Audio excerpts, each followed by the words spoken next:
नमस्कार मु मल्लिन स्वागत करुच्ची आपण को मो चैनल स्वादर ओडिशा को। आज आम अति कम समय एवं बहुत सहज उपाय प्रस्तुत करवा डालमा। जदि आपण को मो रेसिपी भल लगे ताहले आपण लाइक करेंगे, शेयर करेंगे, कमेंट करेंगे एवं मो चैनल को सब्सक्राइब करने को जमा भी भूलिबेनी। ताहले चलंतु देखिबा ए रेसिपी।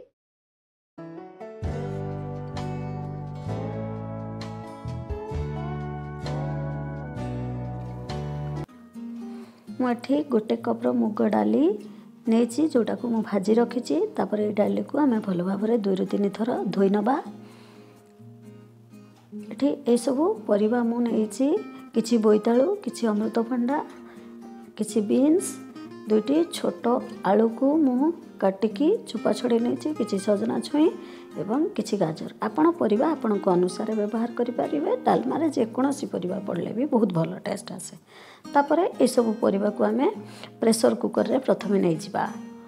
देखंतु आपण एथिरे मन रखिबे जन्ही डालमा रे पकेबे नहीं, कारण जन्हीटा मसूर डाली रे भल लागे किंतु जन्हीटा मुग डाली रे पड़ले पांचिया हो जाए डालमा। तेणु करी मुझे गोटे बैगण को काटी रखी एवं गोटे कदली को काटी रखी ताको मध्य एथिरे दे दवा। तापर एठी धोई रखि डाली को ऐड करि नवा। तापर ए सब को भल भाव में ऐड कर नेला परे एथिरे आमे पानी दे दवा। एठी देखंतु मु गोटे ग्लास रो पानी प्रथमे ऐड करिछि। आपण लक्ष्य करिवे जेतबेले डालमा रे पानी देवे सेतले जस्ट ऊपर को अल्प किछि पानी आस्तबो। मठी हाफ चामच रो हळदी गुंड नेछि, एक भल भाव में मिलेल देछि एवं स्वाद अनुसार लूण। तापर एठी हम प्रेशर कुकर लिड को दे दवा। दे दे मन रखिबे मीडियम फ्लेम रे रखिबे गैस को एवं हुइसिल आसीबा पूर्वरु ही आपण गैस टा ऑफ करिवे।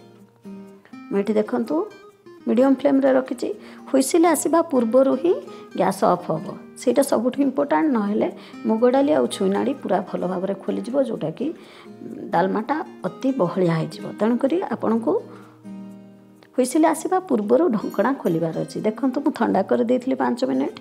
एठी मु आपण को भल भाव में परिबा गुडी देखौछि केते सुंदर भाव में सिझिछि। आवश्यक जेतिकी सेतिकी ही सिझिछि, कारण अधिक हुइसिल पर हेले आपणकर सब खोली जीव परिबा, अधिक सिझी गले भल लागिबनी। मु एठी गोटे पैन नेछि, एथरे मात्र 2 चामच रिफाइन तेल नेछि,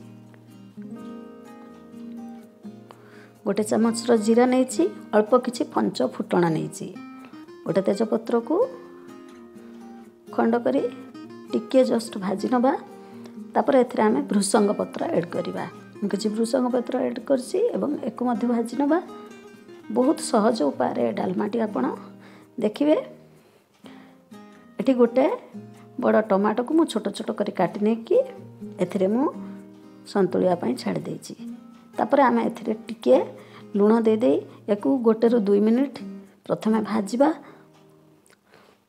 तापर एको 1 मिनिट पई ढंका लगे दवा, कारण तेल रे टमाटो टी भलो भाव रे सिझिबो। मात्र 1 मिनिट पर आपण ढंका खोली देबे। देखिबे आपणकर टमाटो प्राय सिझी जाइथिबो। देखंतु प्राय तो टमाटो गुडी हमर हे गलानी। एठी हमें डालमा को ऐड करिबा। मु आपन को मूलर कहितली बहुत सहज उपाय रे देखेबी। एठी हमें डालमा को ऐड करिबा।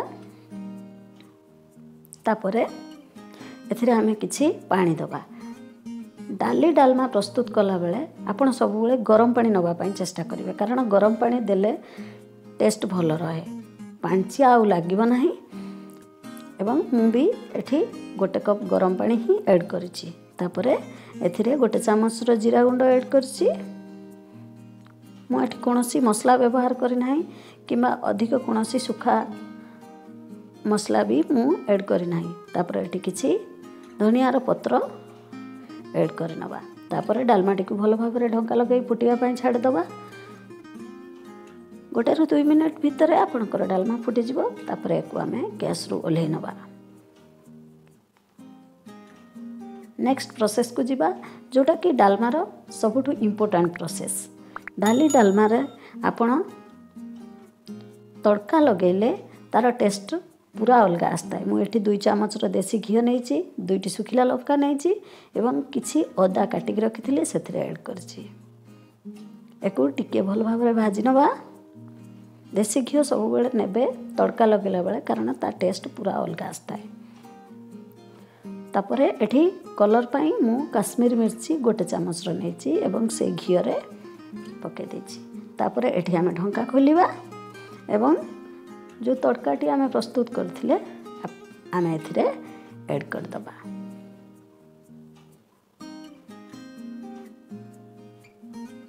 देखंतु कि सुंदर कलर मध्य आस जाइछि। एठी आपनको मु देखौछि बहुत सुंदर भाबरे डालमाटी हमर प्रस्तुत हो जाइछि। बहुत सुंदर वासना भी आसछि। आपण प्रस्तुत कले ही जानि परिबे एक्चुअली यार टेस्टटा केमती। बहुत सहज उपाय एवं बहुत कम समय रे डालमा प्रस्तुत हो सारी।